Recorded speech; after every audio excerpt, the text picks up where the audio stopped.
Assalamualaikum warahmatullahi wabarakatuh. Kembali lagi di podcast Perbankan Syariah Talks. Hari ini podcast akan dipimpin saya sebagai host, yaitu Baiza Ratu Sita Kasiopea. Nah, kali ini kita akan membahas tentang perbankan syariah, yaitu penagihan dan pengawasan pembiayaan. Kadang sering disepelein padahal penting. Nah, kedengarannya kan formal banget ya. Tenang, kita bahas santai aja. Dan hari ini aku nggak sendirian. Aku sudah ditemani dengan Mbak Nadia, mahasiswi dari jurusan Perbankan Syariah UIN Cyber Syekh Nurjati Cirebon. Halo Mbak Nadia, apa kabar? Kabar baik. Terima kasih sudah mengundang saya. Senang banget bisa sharing di sini. Nah Mbak, biasanya orang kalau dengar penagihan tuh langsung mikir ke debt collector yang galak, tegas ya. Padahal di bank syariah itu gak begitu ya. Bisa dijelasin singkat apa itu penagihan dan pengawasan pembiayaan Mbak? Betul sekali. Jadi penagihan itu bukan semata-mata nagih utang dengan cara keras. Intinya adalah memastikan nasabah menjalankan kewajiban sesuai akad. Sedangkan pengawasan pembiayaan adalah proses monitoring sejak awal, mulai dari pencairan sampai pelunasan, supaya dana digunakan sesuai tujuan dan risiko macet bisa ditekan. Oke, berarti pengawasan itu kayak cek kesehatan ya Mbak? Pas banget, kalau dicek dari awal, masalah bisa cepat dideteksi. Biar lebih jelas, kita coba ambil contoh kasus ya Mbak. Misalnya ada Pak Budi, pengusaha warung makan yang ngajuin pembiayaan 100 juta. Apa yang terjadi setelah pembiayaan cair? Nah, setelah dana cair, bank wajib memantau, dicek apakah uang itu dipakai buat beli peralatan dapur, bahan baku, atau malah dipakai buat hal pribadi. Lalu, bank juga minta laporan omzet, bahkan kadang ada kunjungan langsung ke warungnya. Oke, kalau lancar sih aman ya. Tapi bayangin misalnya datang pandemi, warung sepi, omset turun. Apa langkah pertama bank, Mbak? Langkah pertama biasanya early warning. Bank ditelepon, kirim pesan, atau surat pengingat. Kalau nggak ada respon, petugas bisa datang langsung. Dan kalau Pak Budi kesulitan beneran?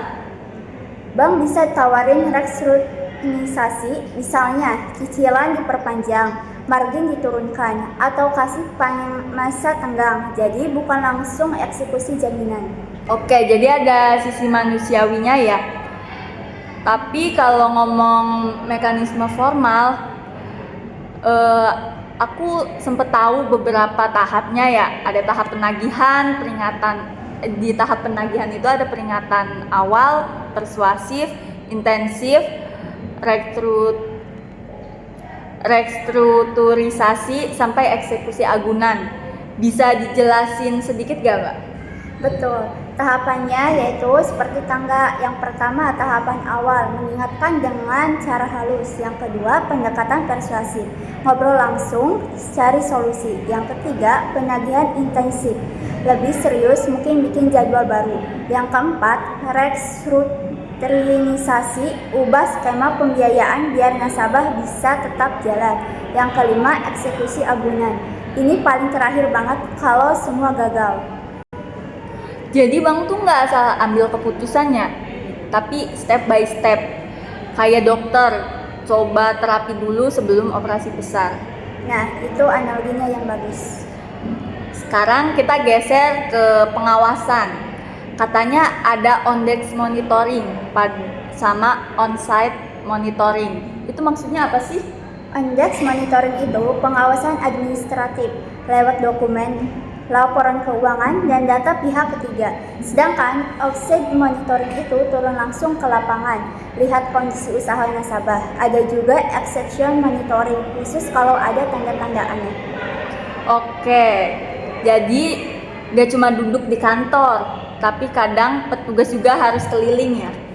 Ya, itu bagian dari prinsip kehati-hatian. Nah, aku juga nemu nih istilah rescheduling, restructuring, sama reconditioning.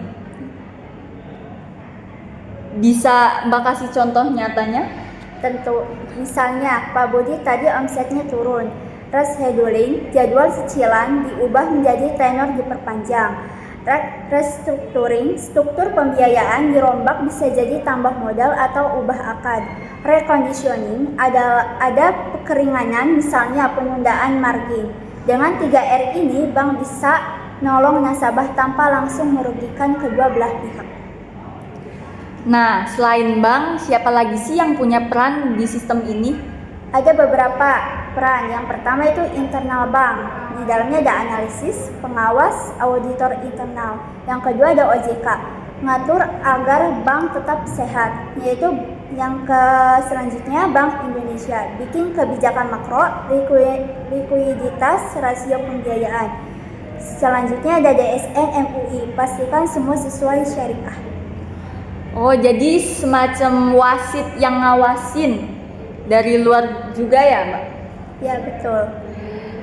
Nah, tapi di lapangan pasti ada kendala. Nah, kendalanya itu apa aja ya, Mbak? Banyak, dari internal, sumber daya manusia yang kurang paham analisis syariah, sistem informasi yang belum modern, atau prosedur longgar. Dari eksternal, kondisi ekonomi, daya beli masyarakat, sampai nasabah yang kurang jujur. Wah, berarti kerja bank syariah tuh kompleks banget ya. Gak sekedar ngasih uang, nagih, selesai gitu. Ya, Oke, kalau aku simpulin nih, sistem penagihan dan pengawasan pembiayaan itu ibarat rem dan kemudi. Dalam kendaraan, rem buat jaga sampai nabrak, jangan sampai nabrak. Kemudi buat arahkan supaya tetap di jalur. benar banget. Kalau remnya belum atau kemudian gak jalan, ya bisa bahaya. Sip, makasih banyak ya Mbak Nadia buat insight-nya. Semoga obrolan ini bikin sobat perbankan syariah Talks lebih paham kalau pembiayaan syariah bukan cuma soal pinjam meminjam, tapi ada sistem besar di belakangnya. Jadi buat kalian yang mau ambil pembiayaan, ingat, komunikasi sama bank itu kuncinya. Jangan diam kalau ada masalah. Setuju sekali, transparansi itu penting. Oke, kita pamit dulu ya. Sampai jumpa di episode berikutnya. Wassalamualaikum warahmatullahi wabarakatuh.